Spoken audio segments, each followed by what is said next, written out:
Film उद्योग में कोई कलाकार किसी एक खास कारण से प्रसिद्ध रहता है। जैसे कि एक कलाकार अच्छी कॉमेडी के कारण पहचाना जाता है तो किसी को खूबसूरती के कारण पहचान मिलती है। पर एक कलाकार ऐसी भी हैं जिन्हें अपने लंबे बालों के कारण खूब प्यार मिला। उनके लंबे बाल देखकर लोगों के होश उड़ जाते थे। हालांकि आज के दौर में उनके बाल उतने लंबे तो नहीं हैं, पर उनकी प्रसिद्धि में कोई कमी नहीं दिखती। जी हाँ, लंबे बाल वाली एक ही तो अभिनेत्री है हमारे फिल्म जगत में, वो है अर्चना ताई जोगलेकर। नमस्कार दोस्तों, मैं हूँ आपकी अनामिका और स्वागत है आपका अपने चैनल में जिसे कहते हैं biography and real life story. आज हम 80 और 90 के दौर की प्रसिद्ध डांसर और अभिनेत्री अर्चना जोगलेकर की कहानी सुनाएंगे। अर्चना जोगलेकर की पहचान एक अभिनेत्री और डांसर के रूप में जरूर होती होगी, पर उनका पूरा परिवार भी कुछ कम प्रतिभावान नहीं था। असल में अर्चना की माताजी श्रीमती आशा ताई जोगलेकर खुद एक क्लासिकल डांसर थी। अर्चना जोगलेकर का जन्म तो 1 मार्च 1965 में हुआ था, पर उससे भी पहले आशा ताई जोगलेकर अलग अलग शहरों में क्लासिकल नृत्य के समारोह आयोजित करती थी और साथ ही गुरु गोपी कृष्ण के यहाँ प्रशिक्षण भी लेती थी।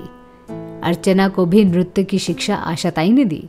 अर्चना के जन्म के पहले आशा ताई ने अर्चना नृत्यालय की स्थापना की, जहाँ से फिल्म जगत के बड़े बड़े कोरियोग्राफर ने नृत्य का प्रशिक्षण लिया। आम जनता के बीच आशा ताई का नाम इतना प्रसिद्ध हो न हो, पर डांस के क्षेत्र से जुड़े हुए लोगों को आज भी आशा ताई का नाम पता होगा। तो इस हिसाब से अगर माँ इतनी काबिल थी तो बेटी भी कहाँ पीछे रहने वाली थी। अर्चना जोगलेकर बचपन से होनहार और पढ़ाई लिखाई के मामले में भी वे काफ़ी आगे थी, क्योंकि उनकी नानी सुरेखा जोशी खुद गायिका और अभिनेत्री थी। इसलिए पूरे परिवार का माहौल कलामय था। पढ़ाई लिखाई के साथ ही अर्चना ने कथक का प्रशिक्षण लेना शुरू किया और जब से उन्होंने सीखना शुरू किया तब से वे इसके बारे में कुछ नहीं जानती थी कि वो क्या सीख रही हैं। तो इस कलाकारी के माहौल में उन्होंने बीकॉम और बाद में वकालत की पढ़ाई भी पूरी की। वकालत से पहले वे छोटे बड़े नाटकों में हिस्सा लेने लगी थी। उस दौर में मराठी स्टेज को बड़ी अहमियत थी, इसीलिए मराठी कलाकार शुरू से स्टेज से जुड़े हुए थे।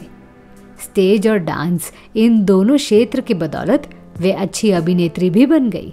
एक अच्छा फिल्मकार हमेशा बेहतरीन कलाकार के खोज में रहता है। अर्चना जोगलेकर भी एक परिपूर्ण कलाकार थी, इसलिए उन्हें पहली फिल्म पाने के लिए ज्यादा मेहनत करनी नहीं पड़ी। स्टेज शो के कारण फिल्मकार अर्चना के प्रतिभा को स्टेज पर ही माप लेते थे। इसलिए फिल्मकार अपनी फिल्म लेके खुद अर्चना के घर तक पहुंचने लगे। हमारे पास मराठी दर्शक ज्यादा है नहीं, तो भी हम उनके एक मराठी ड्रामा का जिक्र करना चाहेंगे। उघडले स्वर्गाचे दार ये मराठी नाटक पूरे महाराष्ट्र में प्रसिद्ध रहा। कम से कम समय में इस नाटक के कई सारे प्रयोग किए गए। इसी नाटक के वजह से अर्चना जोगलेकर को फिल्मों में आने का मौका मिला। उसी दौरान वे वकालत की पढ़ाई भी कर रही थी और उसके साथ नृत्य में भी कार्यरत थी। इसी के साथ उन्होंने एयर होस्टेस बनने के लिए फॉर्म भी सबमिट कर लिए थे। जब वे अपना पहला कमर्शियल नाटक कर रही थी तब उन्हें एयर होस्टेस के आखिरी राउंड के लिए भी बुलाया गया, पर बाद में वे वहां गई नहीं, क्योंकि उनका नाटक पहले से ही काफी हिट हो रहा था। नाटकों में सफल होने के बाद उन्हें सबसे पहले 2 मराठी फिल्मों में काम करने का मौका मिला, अर्धांगी और खिचड़ी। इन 2 फिल्मों में से अर्धांगी 1985 की सबसे सफल मराठी फिल्म थी। खिचड़ी इस फिल्म को भी अच्छा रिस्पॉन्स मिला था। अर्धांगी इस फिल्म में मशहूर एक्टर रमेश देव के बेटे अजिंक्य देव भी थे। खुशी की बात यह भी थी कि उन्हें एक साथ दोनों इंडस्ट्री में काम करने का मौका मिला।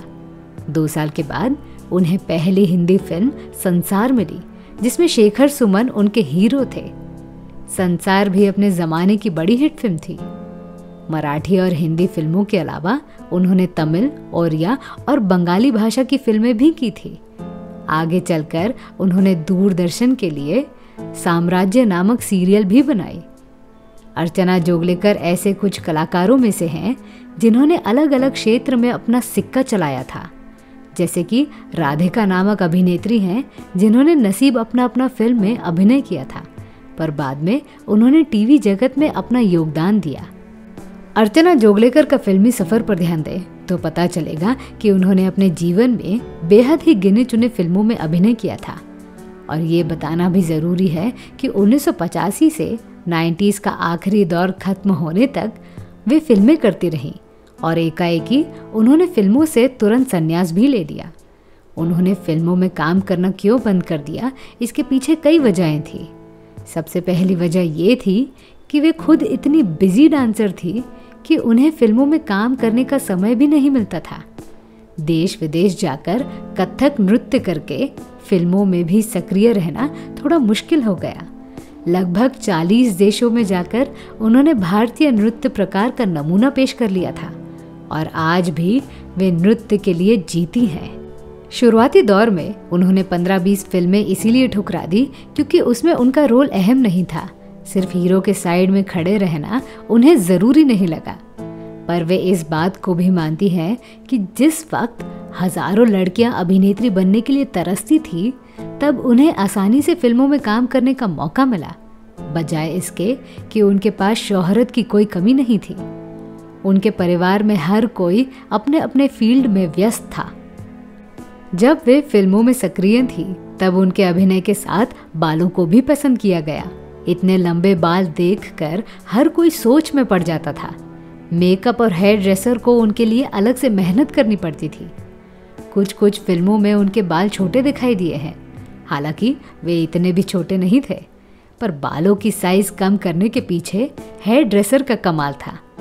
इससे भी कमाल की बात यह भी थी कि अर्चना जोगलेकर अपने लंबे बाल के लिए भी प्रसिद्ध हैं, ये वो खुद नहीं जानती थी। उन्हें इस बात का कभी आश्चर्य हुआ ही नहीं। काफी साल गुजर जाने के बाद उन्हें पता चला कि उनके इतने लंबे बाल किसी भी अभिनेत्री के नहीं हैं। उन्हें यह भी पता नहीं था कि उनके इतनी पढ़ी लिखी कोई भी समकालीन एक्ट्रेस नहीं थी।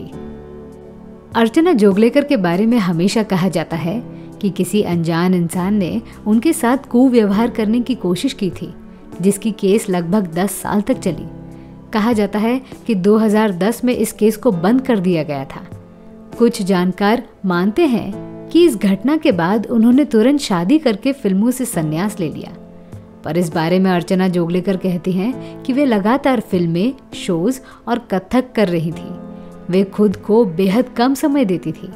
इस वजह से उन्होंने शादी करके अमेरिका बसने का फैसला लिया। उनके पति निर्मल मुड़े साइंटिस्ट और बिजनेसमैन हैं, जिनसे उन्हें ध्रुव नामक संतान हुई। तो मैं थी आपकी अनामिका। मेरी सुनाई हुई कहानी आपको कैसी लगी, ये हमें कमेंट सेक्शन में ज़रूर बताइएगा और हमारे channel biography and real life stories को सब्सक्राइब करना न भूलें। नमस्कार।